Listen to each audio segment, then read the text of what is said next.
चंद्रकांत दादा यांचे आगमन झालेले सर्वांना विनंती करते की टाळ्यांच्या गजरामध्ये त्यांचं स्वागत करावं।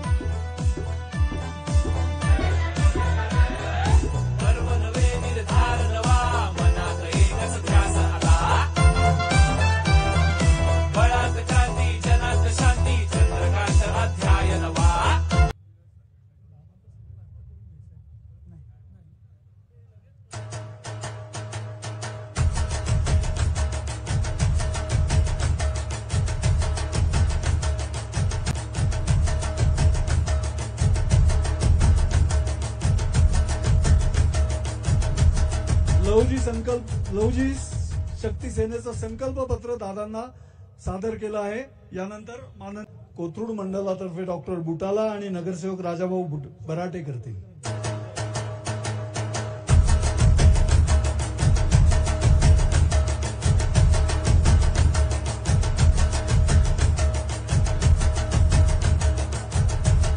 कोथरूड उत्तरच्या वतीने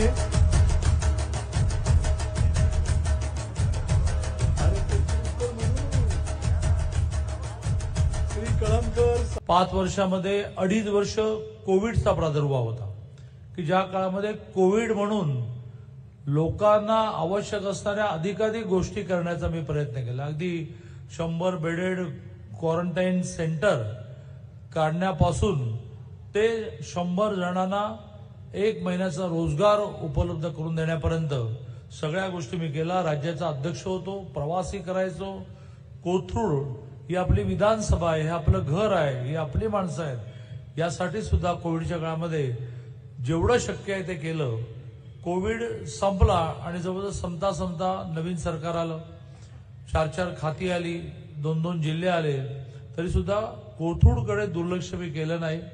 एक माझं वैशिष्ट्य आहे की मी नेहमी माणसं उभी करण्याचा प्रयत्न करत असतो, त्यांना काम वाटण्याचा प्रयत्न करतो। त्यामुळे 2 जिल्हे अमरावती आणि सोलापूर असूनही, 4 खाती असूनही घर अजूनही कोल्हापूरला आहे। या वयामध्ये म्हणजे 2 माझ्या आई आणि सासूबाई 80-82 आई तर गेली आता, त्या काळामध्ये घर शिफ्ट करणं शक्य नाही, म्हणून कोल्हापूरला घर, अमरावतीला पालकमंत्री, सोलापूरला पालकमंत्री, मंत्री म्हणून मुंबई असं असूनही कोथरूडकडे मी दुर्लक्ष केलं नाही। आता ही वेळ नाही सांगण्याची, कारण सगळंच तुम्हाला माहिती आहे, सगळ्याचा आनंद तुम्ही घेतलाय। अशी एका अर्थाने मोठी कार्यक्रमाची मालिका उभं करण्यामध्ये मी यशस्वी झालो। महाराष्ट्र हे एक प्रगतिशील, समृद्ध आणि संपन्न राज्य आहे। देशामध्ये औद्योगिक विकासाच्या बाबतीमध्ये, फॉरेन इन्व्हेस्टमेंटच्या बाबतीत महाराष्ट्र नेहमी अग्रेसर राहिलेला आहे। महाराष्ट्र ही संतांची भूमी आहे आणि विशेषतः संपूर्ण देशाला जो सामाजिक विचार दिलेला आहे ते फुले, आंबेडकर आणि राजर्षी शाहू महाराज हे महाराष्ट्रातले आहेत।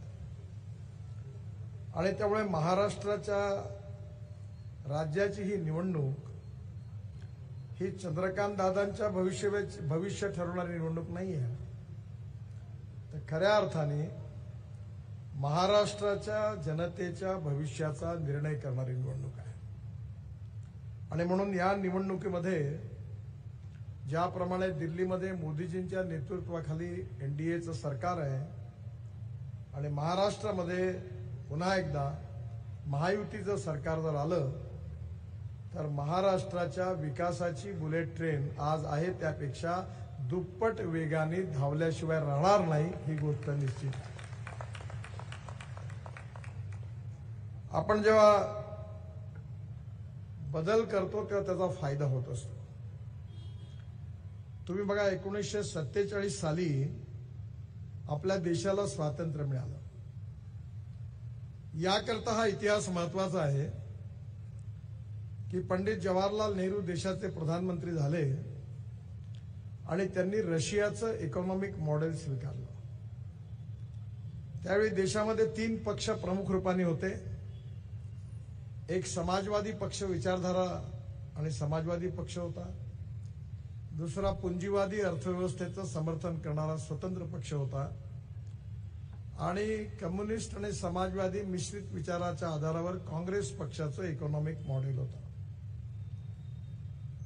आपल्याला कधी जर संधी मिळाली तर हंगेरीमध्ये एक बुडापेस्ट नावाचं शहर आहे. त्या शहरामध्ये एक मोठा बगीचा आहे आणि त्या बगीच्यामध्ये एका कोपऱ्यामध्ये खूप मोठ्या मोठ्या मूर्त्या तोडून एका कोपऱ्यात ठेवलेल्या आहेत. त्या सगळ्या ज्या मूर्त्या होत्या त्या रशिया आणि चायनामधल्या जे कम्युनिस्ट विचाराचे जे महान नेते होऊन गेले, कार्ल मार्क्स आणि लेनिन पासून सगळ्यांची, त्यांच्या त्या ठिकाणी मूर्त्या लोकांनी उखडून टाकल्या आणि म्हणून त्यांनी त्या एका बगीच्यात कोपऱ्यात ठेवलेल्या आहे.